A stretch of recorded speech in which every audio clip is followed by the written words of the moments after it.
Hér í dag var ég að halda erindi það starf sem við erum að vinna í Svíþjóð, hvað varðar vinnuaðstæður innan heilbrigðiskerfisins og velferðarkerfisins bara almennt og það sem svolítið nýtt það að við erum að reyna að fá skilning á því að við þurfum að færa okkur frá því að vera eingöngum einstaklingsúrræði, til dæmis að vera stundar hreyfingu og svefnin og mataræði sem alveg frábært og allir þurfa að halda, yfir í að vera að vinna með sjálfar vinnuaðstæðunar og skilyrði á vinnustað til þess að geta bara stunda sína vinnu. Grunnurinn að þessu fjallar mikið forsendur stjórnenda þeirra vinnuaðstæður til þess að geta stýrt og stjórnað.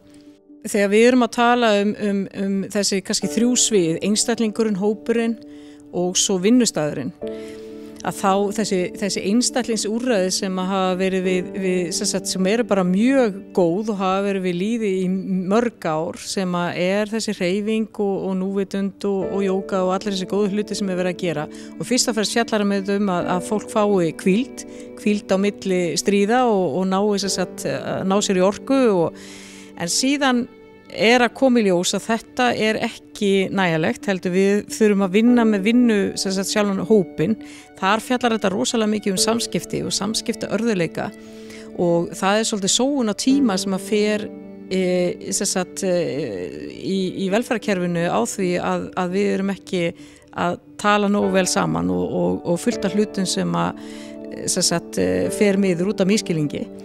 Ef við lyftum okkur alla leiðina yfir í vinnustaðina, þá það að tala að það séu ljós bara markmið starfseminnar, að stjórnendur séu með réttar forsendur til þess að geta unnið sitt starf.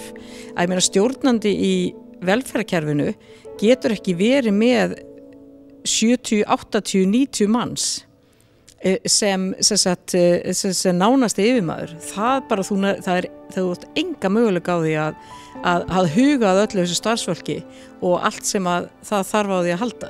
Að ef það bara á yfirhöfuð að ganga upp, og það svona mörkunum að það gangi upp, að þá verður að vera alveg rosalegu stuðningur við þessa yfirmenn. Vestra-Götalandsregíónin í Svíþjóð, þar sem ég að vinna hjá, þau tóku það ákvörðun að setja hámark hversu mikið af starfsfólki þú hefur sem nánast yfirmaður og það hámark einhvers staðar svona 35-40 manns.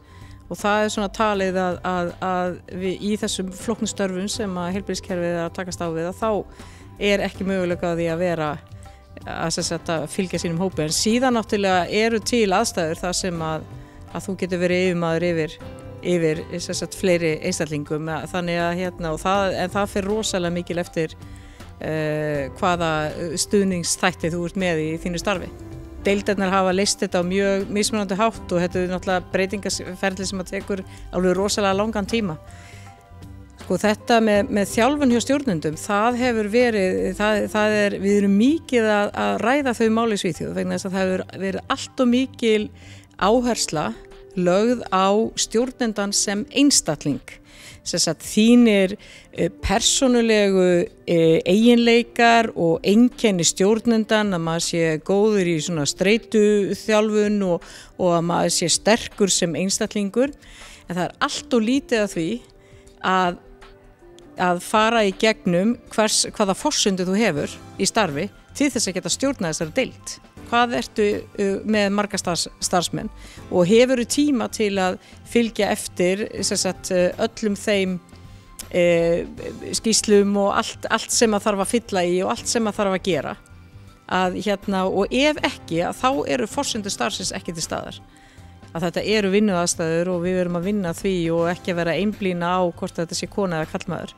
Það ekki til meira fólk en það sem til og það ekki til meiri tími og það eru fleiri sjúklingar að sækja heilbrigðisþjónustuna og við verðum að aðlaga starfsemina eftir því. Það verður að gera mjög góða hluti hérna sem og sumir betur heldur en Svíinn. Þannig að það mjög ánægjulegt að það greinilega verið að nota stuðningsdeildirnar mjög vel hér á Landspítalanum, myndi ég halda.